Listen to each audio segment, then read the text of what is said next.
неке түнінде бізде қандай да бір қанды бөлінді болуы маңызды ма?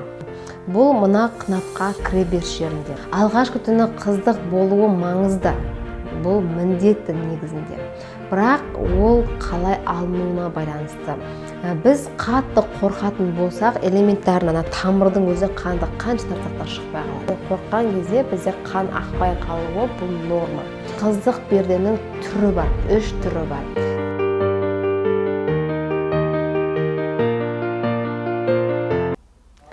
Ассаламу алейкум, қайырлы күн қыздар. Бүгін бізде күшті тақырып, яғни бүкіл әйелдерге, еркектерге тоже көруге міндетті тақырыптың бірі бұл қыздық перде. Яғни неке түнінде бізде қандай да бір қанды бөлінді болуы маңызды ма? Ол бізге керек па, тиімді ма, жалпы дұрыс па? Қыздық перде бізде қайдан орналасады? Бірінші орында. Бұл мына қынапқа кіре беріс жерінде. Сіздердің айтып жүрген миф сказкалеріңіз, яғни ол қынаптың ортасында маткіге жабысып қалған, ол шейканың, ол өтірік. Ол өтірік, ол миф, қыздар. Просто өтесіңізді алдау. Сіздің маткаңыз қайда тұр, сіздің қыздық пердеңіз қайда тұр. Вот, прикинь, просто мынанша разница. Просто манекеннің өзінде. Поэтому сразу айтамын, қыздық перде осы маткаңызға басқа жерге жабысып қалмайды. Например, сіздің көзіңіз арқаңыздан, мұрныңыздың үстінен шықпайды ғой. Это то же самое. Бұл біздің бір орган. Алғашқы түні қыздық болуы маңызды. Бұл міндетті негізінде. Бірақ ол қалай алынуына байланысты, қан соған байланысты ағады. Мысалы, біз қатты қорқатын болсақ, элементарынан тамырдың өзі қанды қанша тартсақ та шықпай қалады. Қолыңызды бірдеңемен тесіп алдыңыз, қатты қорқсаңыз қан ақпай қалады. Саусақтың өзінде де tosында, яғни қорыққан кезде бізде қан ақпай қалуы бұл норма. То же самое, сіз жыныстық қатынас кезде қорқып, дайындықсыз, тырысып қалып, қашып қосылатын болсаңыз, алғашқы түнде, естественно, сізде қан ақпауы мүмкін. Бұл қалыпты жағдай. Екіншіден, қыздық перденің түрі бар, 3 түрі бар. Бірінші өте кішкентай, екіншісі овальный, үшіншісі кең түрде болады. Егер де ол қыздық пердесіз туылатын болса, яғни кең түрде, ода қан ағу маңызды емес. Мысалы, біз бәріміз 100% көзіміз бар, көрмейміз ғой, дұрыс па? Бірақ, мысалы, менің көзім көреді, Аллаға шүкір. Бірақ менің жанымда қызым көзі вообще ештеңе көрмейді. Бірақ Аллаға шүкір, оның көзі бар, бірақ көрмейді. Мен құлағым естиді, шүкір. Менің жанымда бір адам бар, вообще құлағы естімейді. Тума, то же самое. Сізде қыздық бар, бірақ ол жоқ сияқты. Егер қан ақпайды, түсіндіңіз бе? Бірақ опытный еркек қайдан біледі? Мынау сіздің жат қынабыңыз, қынап егер ода до этого жыныстық қатынас болмаса, сөйтіп тар күйінше қалады.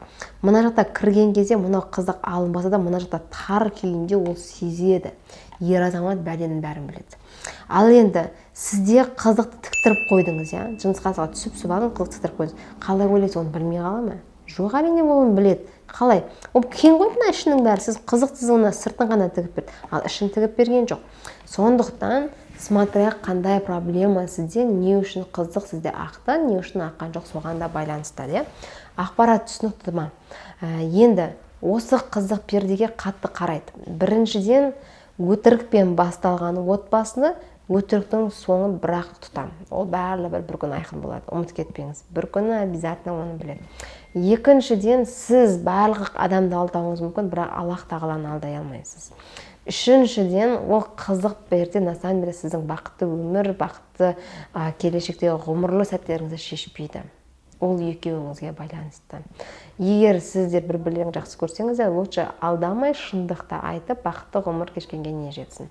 Сонымен қатар қыздарға айтатыным, ұшын тығып көрем, бізде. Просто әшін тигізіп көрем, қолын салып көрді, онда ештеңе болмады, велосипедтен құлап қалдым, тағысын тағы, оның бәрі просто так отмазка, яғни өзін-өзі ақтап шығу. Сондықтан қыздық перде конкретно бір зат жерге кіргенде ғана алынады, ұмыт кетпеңіз. Ол ұшын просто тигізсе, содан алып кетуі мүмкін. Сондықтан бір жеріңе 7 ел қақпақ. Хорошо? Себебі себебі бұл сіздің денсаулығыңыз, ол қорғаныш қызметін атқарады, ол сізді выделениеден сақтайды, ол қыз болып тұрып сізде әйелдерде болатын аурулардан сақтайды. Түсінікті ғой? Сондықтан қазірден бастап денсаулықтарыңызды күтіңіз. Ең керемет әдемі түн бұл міндетті түрде есте қалатындай түн болу. Неке түні, брачный ночь, ол кәдімгі есте қалатындай аппақ, тап-таза жерде болуы керек. Барлықтарыңызға сол түнді тілеймін, сондай түн болуына үміттемін.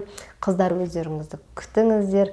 Кім қыз тәрбиелеп отыр, түсіндіріп айтыңыздар. Себебі әрбір әйел бақытын сезіну керек.